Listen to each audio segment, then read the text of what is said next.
ರಾಜ್ಯವನ್ನು ಒಡೆಯೋದು ಅದು ಮುಂದೊಂದು ದಿನ ರಾಷ್ಟ್ರ ವಿರೋಧಿಗಳಿಗೆ, ರಾಷ್ಟ್ರವನ್ನು ಒಡೆಯುವ ಸಂಚು ಮಾಡುವವರಿಗೆ ದಾರಿ ಆಗ್ಬೋದು ಅನ್ನುವ ಆತಂಕ ನಮಗೆ ಕಾಡ್ತಾ ಇದೆ. ಹಾಗಾಗಿ ನಾನು ಎಲ್ರಿಗೂ ವಿನಂತಿ ಮಾಡ್ತೇನೆ, ಯಾವ ದೃಷ್ಟಿಯಲ್ಲೂ ಹಿಂದೂ ಸಮಾಜವನ್ನು ಒಡಿಲಿಕ್ಕೆ ಬಿಡಬೇಡಿ. ಹಿಂದೂ ಸಮಾಜ ಅಸ್ಪೃಶ್ಯತೆಯನ್ನಾಗಲಿ ಜಾತೀಯತೆಯನ್ನಾಗಲಿ ತನ್ನ ಮೂಲ ವಿಚಾರದಲ್ಲಿ ಪ್ರತಿಪಾದನೆ ಮಾಡಿಲ್ಲ. ವೇದಗಳು ಪ್ರತಿಪಾದನೆ ಮಾಡಿಲ್ಲ, ಉಪನಿಷತ್ತುಗಳು ಪ್ರತಿಪಾದನೆ ಮಾಡಿಲ್ಲ, ವಚನಗಳು ಕೂಡ ಪ್ರತಿಪಾದನೆ ಮಾಡಿಲ್ಲ. ಆಚರಣೆಯಲ್ಲಿ ದೋಷಗಳಿದ್ದಾವೆ. ಆಚರಣೆಯ ದೋಷಗಳನ್ನು ನಾವೆಲ್ಲರೂ ತೆಗೆದುಹಾಕಬೇಕಾಗಿದೆ.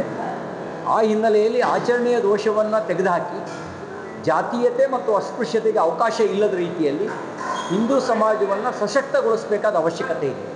ಹಿಂದೂ ಸಮಾಜಕ್ಕೆ ಬುದ್ಧನೂ ಬೇಕು, ಬಸವಣ್ಣನೂ ಬೇಕು, ಕನಕದಾಸರು ಬೇಕು, ಅಂಬೇಡ್ಕರರು ಬೇಕು. ಒಳ್ಳೆಯ ವಿಚಾರವನ್ನು ಹೇಳಿದ ಎಲ್ಲರೂ ಕೂಡ ನಮಗೆ ಆದರ್ಶ ವ್ಯಕ್ತಿಗಳೇ. ಯಾರು ಕಂದಾಚಾರವನ್ನು ತೆಗೆದುಹಾಕುವಂಥ ಪ್ರಾಮಾಣಿಕ ಪ್ರಯತ್ನ ಮಾಡಿದ್ರು, ಅಸ್ಪೃಶ್ಯತೆಯನ್ನು ಅಳಿಸುವಂಥ ಪ್ರಾಮಾಣಿಕ ಪ್ರಯತ್ನ ಮಾಡಿದ್ರು, ಅವರೆಲ್ಲರೂ ನಮ್ಮ ಆದರ್ಶ ವ್ಯಕ್ತಿಗಳೇ. ಅವರ ಆದರ್ಶವನ್ನು ಇಟ್ಕೊಂಡು ಸಮಾಜವನ್ನು ಗಟ್ಟಿಗೊಳಿಸೋ ಕೆಲಸ ಮಾಡಬೇಕು. ಹಿಂದೂಗಳನ್ನು ಒಗ್ಗಟ್ಟಾಗಿಡುವಂಥ ಕೆಲಸ ಮಾಡಬೇಕು. ಒಡೆಯುವ ಕೆಲಸಕ್ಕೆ ನಾವು ಅವಕಾಶವನ್ನು ಕೊಡಬಾರ್ದು ಅನ್ನೋದು ನಮ್ಮ ಅಪೇಕ್ಷೆ ಇದೆ. ಇವತ್ತು ಹಿಂದೂ ಸಮಾಜವನ್ನು ಒಡೆದ್ರೆ ನಾಳೆ ಅದು ರಾಷ್ಟ್ರದ ಒಡಕನ್ನು ಒಡಿಬೇಕು ಅನ್ನುವಂಥ ಸಂಚು ಮಾಡುವವರಿಗೆ, ತುಕಡೆ ಗ್ಯಾಂಗ್ಗಳಿಗೆ ದಾರಿಯಾಗುತ್ತೆ. ಅದಕ್ಕೆ ಅವಕಾಶ ಕೊಡಬಾರ್ದು ಅನ್ನೋ ನನ್ನ ಆಗ್ರಹ ಇದೆ. ಇನ್ನೊಂದು ವಿನಂತಿ, ನಾನು ಹೇಳದೇ ಇರುವ ಮಾತನ್ನು ನಾನು ಹೇಳಿದ್ದೀನಿ ಅನ್ನೋ ರೀತಿಯಲ್ಲಿ ಸೋಷಿಯಲ್ ಮೀಡಿಯಾದಲ್ಲಿ ಬಿಂಬಿಸ್ತಾ ಇದ್ದಾರೆ. ಸವಿತಾ ಸಮಾಜಕ್ಕೆ, ಹಡಪದ್ ಸಮಾಜಕ್ಕೆ ಕುರಿತಾಗಿ ನಾನು ಮಾತಾಡಿದೆ ಅಂತೇಳಿ. ಆ ರೀತಿ ನಾನು ಮಾತನಾಡಿಲ್ಲ. ಹಿಂದುತ್ವ ಹೇಳ್ತಕ್ಕಂಥವನು ಜಾತಿ ಹೆಸರಿನಲ್ಲಿ ಅವಹೇಳನ ಮಾಡುವ ಪ್ರಶ್ನೆಯೇ ಬರೋದಿಲ್ಲ. ಹಾಗಾಗಿ ಸವಿತಾ ಸಮಾಜ ಮತ್ತು ಹಡಪದ್ ಸಮಾಜದ ಬಂಧುಗಳಿಗೆ ನಾನು ವಿನಂತಿ ಮಾಡ್ತೇನೆ, ತಪ್ಪು ಗ್ರಹಿಕೆಗೆ ಅವಕಾಶವನ್ನು ಕೊಡಬೇಡಿ. ಕೆಲವರು ತಪ್ಪಾಗಿ ಆ ಸುದ್ದಿಯನ್ನು ಬಿತ್ತೋ ಪ್ರಯತ್ನ ಮಾಡ್ತಿದ್ದಾರೆ. ಇಷ್ಟಾದರೂ ಕೂಡ ನಿಮ್ಮಲ್ಲಿ ಯಾವುದಾದ್ರು ತಪ್ಪು ಗ್ರಹಿಕೆಗೆ ಕಾರಣ ಆಗಿದ್ದರೆ ಅದಕ್ಕಾಗಿ ನಾನು ವಿಷಾದವನ್ನು ವ್ಯಕ್ತಪಡಿಸ್ತೇನೆ. ನೀವು ಅದನ್ನು ಕೂಲಂಕುಷವಾಗಿ ಪರಿಶೀಲನೆ ಮಾಡಿ, ಎಲ್ಲಿಂದ ಬಂತು ಈ ಸುದ್ದಿ, ಯಾರು ಇದನ್ನು ಎಡಿಟ್ ಮಾಡಿದ್ದಾರೆ, ಇದನ್ನೆಲ್ಲ ಪರಿಶೀಲನೆ ಮಾಡಿ ನಾನು ಇದಕ್ಕೆ ಸಂಬಂಧಪಟ್ಟಂತೆ ತನಿಖೆಗೆ ಆಗ್ರಹವನ್ನು ವ್ಯಕ್ತಪಡಿಸ್ತೇನೆ. ರಾಜ್ಯವನ್ನು ಒಡೆಯೋದು ಅದು ಮುಂದೊಂದು ದಿನ ರಾಷ್ಟ್ರ ವಿರೋಧಿಗಳಿಗೆ, ರಾಷ್ಟ್ರವನ್ನು ಒಡೆಯುವ ಸಂಚು ಮಾಡುವವರಿಗೆ ದಾರಿ ಆಗ್ಬೋದು ಅನ್ನುವ ಆತಂಕ ನಮಗೆ ಕಾಡ್ತಾ ಇದೆ. ಹಾಗಾಗಿ ನಾನು ಎಲ್ರಿಗೂ ವಿನಂತಿ ಮಾಡ್ತೇನೆ, ಯಾವ ದೃಷ್ಟಿಯಲ್ಲೂ ಹಿಂದೂ ಸಮಾಜವನ್ನು ಒಡಿಲಿಕ್ಕೆ ಬಿಡಬೇಡಿ. ಹಿಂದೂ ಸಮಾಜ ಅಸ್ಪೃಶ್ಯತೆಯನ್ನಾಗಲಿ ಜಾತೀಯತೆಯನ್ನಾಗಲಿ ತನ್ನ ಮೂಲ ವಿಚಾರದಲ್ಲಿ ಪ್ರತಿಪಾದನೆ ಮಾಡಿಲ್ಲ. ವೇದಗಳು ಪ್ರತಿಪಾದನೆ ಮಾಡಿಲ್ಲ, ಉಪನಿಷತ್ತುಗಳು ಪ್ರತಿಪಾದನೆ ಮಾಡಿಲ್ಲ, ವಚನಗಳು ಕೂಡ ಪ್ರತಿಪಾದನೆ ಮಾಡಿಲ್ಲ. ಆಚರಣೆಯಲ್ಲಿ ದೋಷಗಳಿದ್ದಾವೆ. ಆಚರಣೆಯ ದೋಷಗಳನ್ನು ನಾವೆಲ್ಲರೂ ತೆಗೆದುಹಾಕಬೇಕಾಗಿದೆ. ಆ ಹಿನ್ನೆಲೆಯಲ್ಲಿ ಆಚರಣೆಯ ದೋಷವನ್ನು ತೆಗೆದುಹಾಕಿ ಜಾತೀಯತೆ ಮತ್ತು ಅಸ್ಪೃಶ್ಯತೆಗೆ ಅವಕಾಶ ಇಲ್ಲದ ರೀತಿಯಲ್ಲಿ ಹಿಂದೂ ಸಮಾಜವನ್ನು ಸಶಕ್ತಗೊಳಿಸಬೇಕಾದ ಅವಶ್ಯಕತೆ ಇದೆ. ಹಿಂದೂ ಸಮಾಜಕ್ಕೆ ಬುದ್ಧನೂ ಬೇಕು, ಬಸವಣ್ಣನೂ ಬೇಕು, ಕನಕದಾಸರು ಬೇಕು, ಅಂಬೇಡ್ಕರರು ಬೇಕು. ಒಳ್ಳೆಯ ವಿಚಾರವನ್ನು ಹೇಳಿದ ಎಲ್ಲರೂ ಕೂಡ ನಮಗೆ ಆದರ್ಶ ವ್ಯಕ್ತಿಗಳೇ. ಯಾರು ಕಂದಾಚಾರವನ್ನು ತೆಗೆದುಹಾಕುವಂಥ ಪ್ರಾಮಾಣಿಕ ಪ್ರಯತ್ನ ಮಾಡಿದ್ರು, ಅಸ್ಪೃಶ್ಯತೆಯನ್ನು ಅಳಿಸುವಂಥ ಪ್ರಾಮಾಣಿಕ ಪ್ರಯತ್ನ ಮಾಡಿದ್ರು, ಅವರೆಲ್ಲರೂ ನಮ್ಮ ಆದರ್ಶ ವ್ಯಕ್ತಿಗಳೇ. ಅವರ ಆದರ್ಶವನ್ನು ಇಟ್ಕೊಂಡು ಸಮಾಜವನ್ನು ಗಟ್ಟಿಗೊಳಿಸೋ ಕೆಲಸ ಮಾಡಬೇಕು.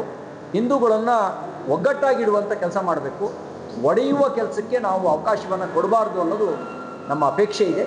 ಇವತ್ತು ಹಿಂದೂ ಸಮಾಜವನ್ನು ಒಡೆದ್ರೆ ನಾಳೆ ಅದು ರಾಷ್ಟ್ರದ ಒಡಕನ್ನು ಒಡಿಬೇಕು ಅನ್ನುವಂಥ ಸಂಚು ಮಾಡುವವರಿಗೆ, ತುಕಡೆ ಗ್ಯಾಂಗ್ಗಳಿಗೆ ದಾರಿಯಾಗುತ್ತೆ. ಅದಕ್ಕೆ ಅವಕಾಶ ಕೊಡಬಾರ್ದು ಅನ್ನೋ ನನ್ನ ಆಗ್ರಹ ಇದೆ. ಇನ್ನೊಂದು ವಿನಂತಿ, ನಾನು ಹೇಳದೇ ಇರುವ ಮಾತನ್ನು ನಾನು ಹೇಳಿದ್ದೀನಿ ಅನ್ನೋ ರೀತಿಯಲ್ಲಿ ಸೋಷಿಯಲ್ ಮೀಡಿಯಾದಲ್ಲಿ ಬಿಂಬಿಸ್ತಾ ಇದ್ದಾರೆ. ಸವಿತಾ ಸಮಾಜಕ್ಕೆ, ಹಡಪದ್ ಸಮಾಜಕ್ಕೆ ಕುರಿತಾಗಿ ನಾನು ಮಾತಾಡಿದೆ ಅಂತೇಳಿ. ಆ ರೀತಿ ನಾನು ಮಾತನಾಡಿಲ್ಲ. ಹಿಂದುತ್ವ ಹೇಳ್ತಕ್ಕಂಥವನು ಜಾತಿ ಹೆಸರಿನಲ್ಲಿ ಅವಹೇಳನ ಮಾಡುವ ಪ್ರಶ್ನೆಯೇ ಬರೋದಿಲ್ಲ. ಹಾಗಾಗಿ ಸವಿತಾ ಸಮಾಜ ಮತ್ತು ಹಡಪದ್ ಸಮಾಜದ ಬಂಧುಗಳಿಗೆ ನಾನು ವಿನಂತಿ ಮಾಡ್ತೇನೆ, ತಪ್ಪು ಗ್ರಹಿಕೆಗೆ ಅವಕಾಶವನ್ನು ಕೊಡಬೇಡಿ. ಕೆಲವರು ತಪ್ಪಾಗಿ ಆ ಸುದ್ದಿಯನ್ನು ಬಿತ್ತೋ ಪ್ರಯತ್ನ ಮಾಡ್ತಿದ್ದಾರೆ.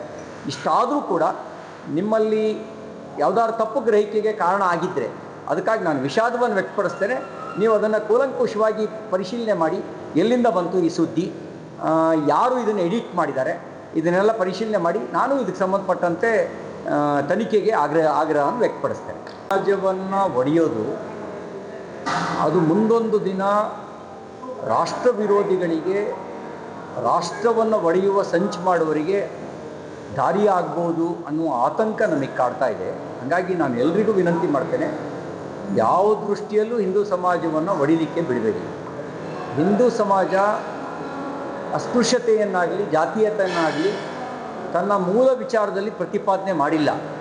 ವೇದಗಳು ಪ್ರತಿಪಾದನೆ ಮಾಡಿಲ್ಲ, ಉಪನಿಷತ್ತುಗಳು ಪ್ರತಿಪಾದನೆ ಮಾಡಿಲ್ಲ, ವಚನಗಳು ಕೂಡ ಪ್ರತಿಪಾದನೆ ಮಾಡಿಲ್ಲ. ಆಚರಣೆಯಲ್ಲಿ ದೋಷಗಳಿದ್ದಾವೆ. ಆಚರಣೆಯ ದೋಷಗಳನ್ನು ನಾವೆಲ್ಲರೂ ತೆಗೆದುಹಾಕಬೇಕಾಗಿದೆ. ಆ ಹಿನ್ನೆಲೆಯಲ್ಲಿ ಆಚರಣೆಯ ದೋಷವನ್ನು ತೆಗೆದುಹಾಕಿ ಜಾತೀಯತೆ ಮತ್ತು ಅಸ್ಪೃಶ್ಯತೆಗೆ ಅವಕಾಶ ಇಲ್ಲದ ರೀತಿಯಲ್ಲಿ ಹಿಂದೂ ಸಮಾಜವನ್ನು ಸಶಕ್ತಗೊಳಿಸಬೇಕಾದ ಅವಶ್ಯಕತೆ ಇದೆ. ಹಿಂದೂ ಸಮಾಜಕ್ಕೆ ಬುದ್ಧನೂ ಬೇಕು, ಬಸವಣ್ಣನೂ ಬೇಕು, ಕನಕದಾಸರು ಬೇಕು, ಅಂಬೇಡ್ಕರರು ಬೇಕು. ಒಳ್ಳೆಯ ವಿಚಾರವನ್ನು ಹೇಳಿದ ಎಲ್ಲರೂ ಕೂಡ ನಮಗೆ ಆದರ್ಶ ವ್ಯಕ್ತಿಗಳೇ. ಯಾರು ಕಂದಾಚಾರವನ್ನು ತೆಗೆದುಹಾಕುವಂಥ ಪ್ರಾಮಾಣಿಕ ಪ್ರಯತ್ನ ಮಾಡಿದ್ರು, ಅಸ್ಪೃಶ್ಯತೆಯನ್ನು ಅಳಿಸುವಂಥ ಪ್ರಾಮಾಣಿಕ ಪ್ರಯತ್ನ ಮಾಡಿದ್ರು, ಅವರೆಲ್ಲರೂ ನಮ್ಮ ಆದರ್ಶ ವ್ಯಕ್ತಿಗಳೇ. ಅವರ ಆದರ್ಶವನ್ನು ಇಟ್ಕೊಂಡು ಸಮಾಜವನ್ನು ಗಟ್ಟಿಗೊಳಿಸೋ ಕೆಲಸ ಮಾಡಬೇಕು.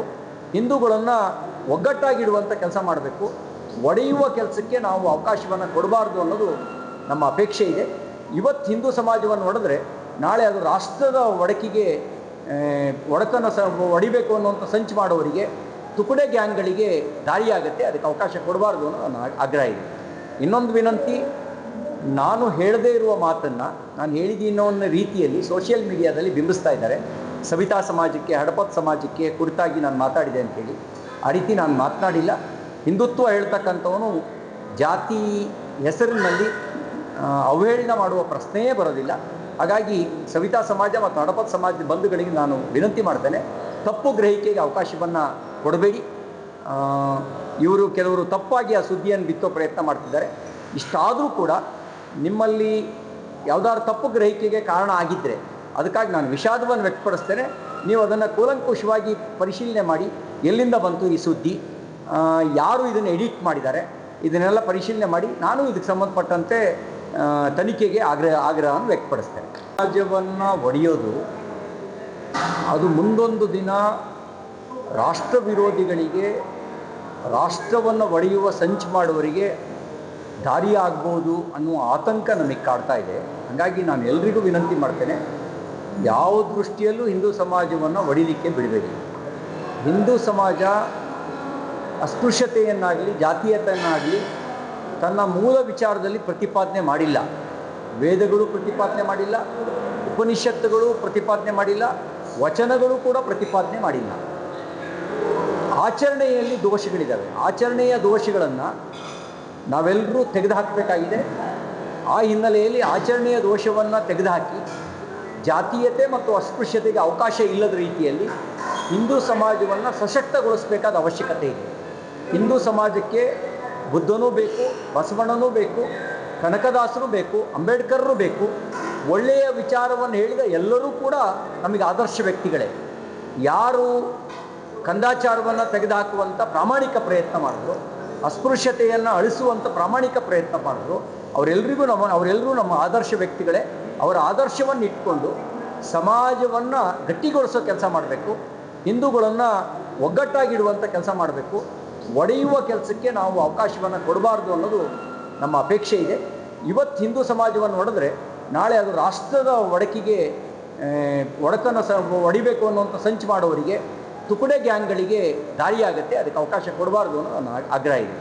ಇನ್ನೊಂದು ವಿನಂತಿ, ನಾನು ಹೇಳದೇ ಇರುವ ಮಾತನ್ನು ನಾನು ಹೇಳಿದ್ದೀನೋ ಅನ್ನೋ ರೀತಿಯಲ್ಲಿ ಸೋಷಿಯಲ್ ಮೀಡಿಯಾದಲ್ಲಿ ಬಿಂಬಿಸ್ತಾ ಇದ್ದಾರೆ. ಸವಿತಾ ಸಮಾಜಕ್ಕೆ, ಹಡಪದ್ ಸಮಾಜಕ್ಕೆ ಕುರಿತಾಗಿ ನಾನು ಮಾತಾಡಿದೆ ಅಂಥೇಳಿ. ಆ ರೀತಿ ನಾನು ಮಾತನಾಡಿಲ್ಲ. ಹಿಂದುತ್ವ ಹೇಳ್ತಕ್ಕಂಥವನು ಜಾತಿ ಹೆಸರಿನಲ್ಲಿ ಅವಹೇಳನ ಮಾಡುವ ಪ್ರಶ್ನೆಯೇ ಬರೋದಿಲ್ಲ. ಹಾಗಾಗಿ ಸವಿತಾ ಸಮಾಜ ಮತ್ತು ಹಡಪದ್ ಸಮಾಜದ ಬಂಧುಗಳಿಗೆ ನಾನು ವಿನಂತಿ ಮಾಡ್ತೇನೆ, ತಪ್ಪು ಗ್ರಹಿಕೆಗೆ ಅವಕಾಶವನ್ನು ಕೊಡಬೇಡಿ. ಕೆಲವರು ತಪ್ಪಾಗಿ ಆ ಸುದ್ದಿಯನ್ನು ಬಿತ್ತೋ ಪ್ರಯತ್ನ ಮಾಡ್ತಿದ್ದಾರೆ. ಇಷ್ಟಾದರೂ ಕೂಡ ನಿಮ್ಮಲ್ಲಿ ಯಾವುದಾದ್ರು ತಪ್ಪು ಗ್ರಹಿಕೆಗೆ ಕಾರಣ ಆಗಿದ್ದರೆ ಅದಕ್ಕಾಗಿ ನಾನು ವಿಷಾದವನ್ನು ವ್ಯಕ್ತಪಡಿಸ್ತೇನೆ. ನೀವು ಅದನ್ನು ಕೂಲಂಕುಷವಾಗಿ ಪರಿಶೀಲನೆ ಮಾಡಿ, ಎಲ್ಲಿಂದ ಬಂತು ಈ ಸುದ್ದಿ, ಯಾರು ಇದನ್ನು ಎಡಿಟ್ ಮಾಡಿದ್ದಾರೆ, ಇದನ್ನೆಲ್ಲ ಪರಿಶೀಲನೆ ಮಾಡಿ ನಾನು ಇದಕ್ಕೆ ಸಂಬಂಧಪಟ್ಟಂತೆ ತನಿಖೆಗೆ ಆಗ್ರಹವನ್ನು ವ್ಯಕ್ತಪಡಿಸ್ತೇನೆ.